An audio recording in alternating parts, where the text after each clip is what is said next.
രാജേന്ദ്ര വിശ്വനാഥ് അർലേക്കർ കേരള ഗവർണറായി ചുമതലയേൽക്കുകയാണ്. സത്യപ്രതിജ്ഞ അല്പസമയത്തിനകം നടക്കും. ഹൈക്കോടതി ചീഫ് ജസ്റ്റിസ് നിതിൻ മധുക്കർ ജംദാറാണ് ഗവർണർക്ക് സത്യവാചകം ചൊല്ലിക്കൊടുക്കുന്നത്. സത്യപ്രതിജ്ഞാ ചടങ്ങ് ആരംഭിച്ചിട്ടുണ്ട്. സൂര്യഗായത്രി ചേരുന്നു. സൂര്യ, ആരൊക്കെയാണ് പങ്കെടുക്കുന്നത്?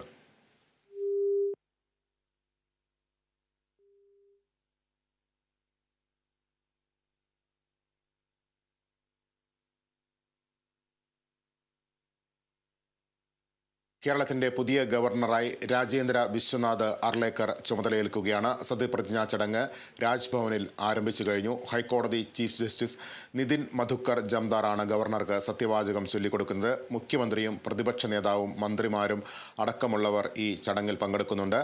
ചടങ്ങിന്റെ തത്സമയ ദൃശ്യങ്ങളാണ് കാണുന്നത്.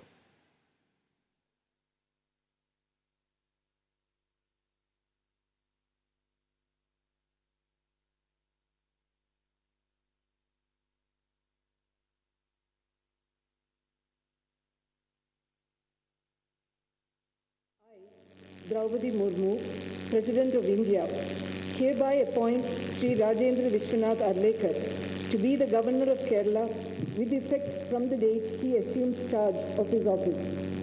Given at Rashtrapati Bhavan, New Delhi, this 24th day of December in the year 2024, 3rd Pausha, 1946 Saka, in the 75th year of the Republic of India, signed the President of India.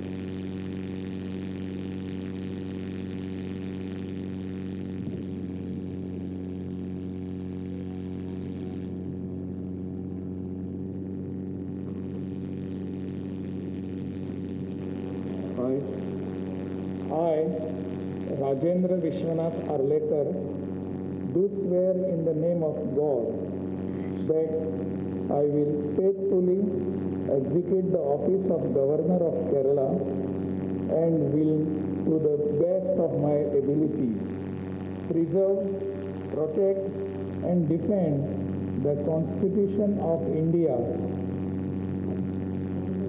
and the law, and that I will devote myself to the service and well-being of the people of Kerala.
Kerala ഗവർണറായി രാജേന്ദ്ര അർലേക്കർ ചുമതലയേറ്റിരിക്കുകയാണ്. ഹൈക്കോടതി chief justice Nitin Madhukar ജാംദാറാണ് ഗവർണർക്ക് സത്യവാചകം ചൊല്ലിക്കൊടുത്തത്.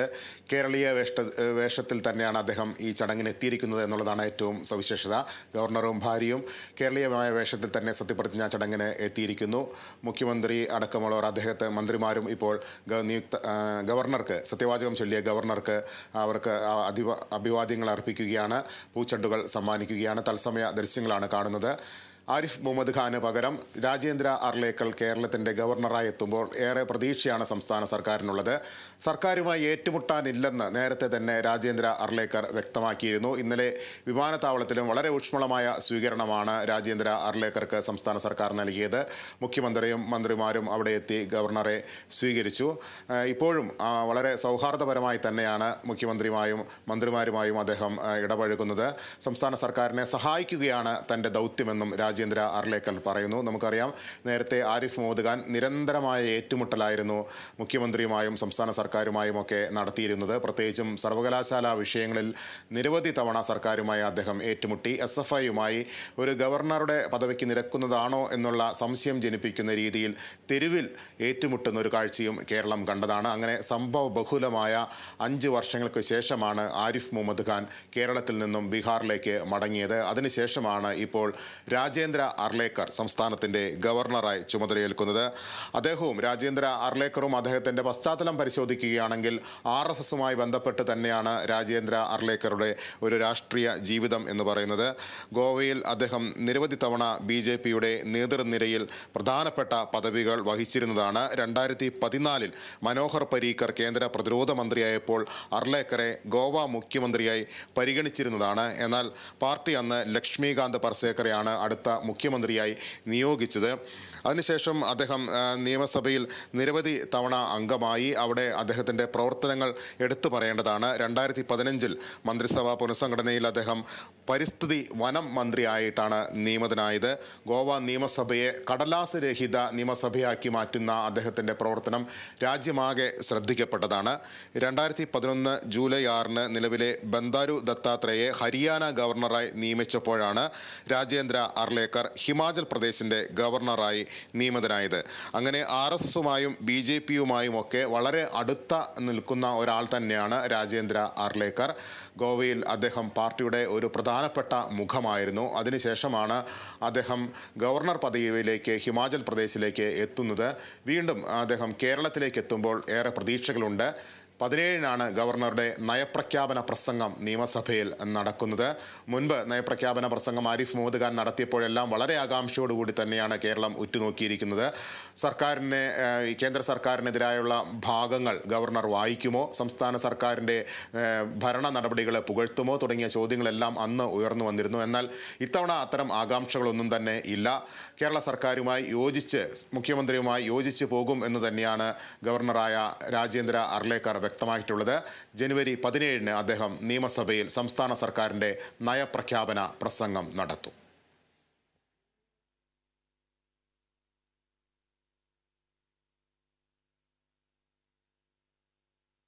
കേരളത്തിൻ്റെ 23ാമത് ഗവർണറാണ് രാജേന്ദ്ര അർലേക്കർ. മുൻപും പല ഗവർണർമാരും സംസ്ഥാന സർക്കാരുമായി ഏറ്റുമുട്ടിയൊക്കെയാണ് കടന്നുപോയത്. 1957 കേരളത്തിൻ്റെ ഗവർണറായ B. രാമകൃഷ്ണ റാവു ആണ് ഈ സംസ്ഥാന സർക്കാരിനെ തന്നെ പിരിച്ചുവിടാൻ രാഷ്ട്രപതിക്ക് ശുപാർശ നൽകിയത്. അന്നത്തെ EM സർക്കാരിനെ ഗവർണറുടെ ശുപാർശ അനുസരിച്ച് കേന്ദ്ര സർക്കാർ പിരിച്ചുവിടുകയായിരുന്നു. പിന്നീടും പല ഗവർണർമാർ കേരളത്തിലെത്തി സംസ്ഥാന സർക്കാരുമായി നിരവധി വിഷയങ്ങളിൽ ഏറ്റുമുട്ടൽ നടത്തി. അതിലേറ്റവും രൂക്ഷമായ ഒരു കലഹം നടന്നത് കഴിഞ്ഞ ആരിഫ് മുഹമ്മദ് ഖാൻ്റെ കാലത്ത് തന്നെയായിരുന്നു. പല ഘട്ടങ്ങളിലും അദ്ദേഹം സർക്കാരിനെ പ്രതിരോധത്തിലാക്കി നിരവധി ബില്ലുകൾ പിടിച്ചുവെച്ചു. സർവകലാശാല വിഷയത്തിൽ അദ്ദേഹം സർക്കാരുമായി യാതൊരു തരത്തിലുള്ള യോജിപ്പിനും അദ്ദേഹത്തിൻ്റെ കാലാവധിയുടെ അവസാനം വരെ തയ്യാറായിരുന്നില്ല. അദ്ദേഹം തന്നെയാണ് സർവകലാശാലകളിൽ VCമാരെ നിയമിച്ചത്. സംസ്ഥാന സർക്കാർ നൽകിയ ശുപാർശകൾ പല ഘട്ടങ്ങളിലും ആരിഫ് മുഹമ്മദ് ഖാൻ നിഷ്കരുണം തള്ളിക്കളയുന്ന ഒരു കാഴ്ചയാണ് കേരളം കണ്ടത്. അങ്ങനെ ഏറ്റുമുട്ടിയ ഒരു ഗവർണർക്കൊടുവിൽ രാജേന്ദ്ര അർലേക്കർ എന്ന് പറയുന്ന RSS നേതൃനിരയിൽ പ്രവർത്തിച്ച ഒരാൾ വരുമ്പോൾ താൻ ആ വഴിയിലായിരിക്കില്ല സഞ്ചരിക്കുക എന്നുള്ള സൂചനയാണ് രാജേന്ദ്ര അർലേക്കർ നൽകുന്നത്. സംസ്ഥാന സർക്കാരുമായി യോജിച്ച് തന്നെ മുന്നോട്ട് പോകുമെന്നും രാജേന്ദ്ര അർലേക്കർ നേരത്തെ തന്നെ വ്യക്തമാക്കിയിട്ടുണ്ട്.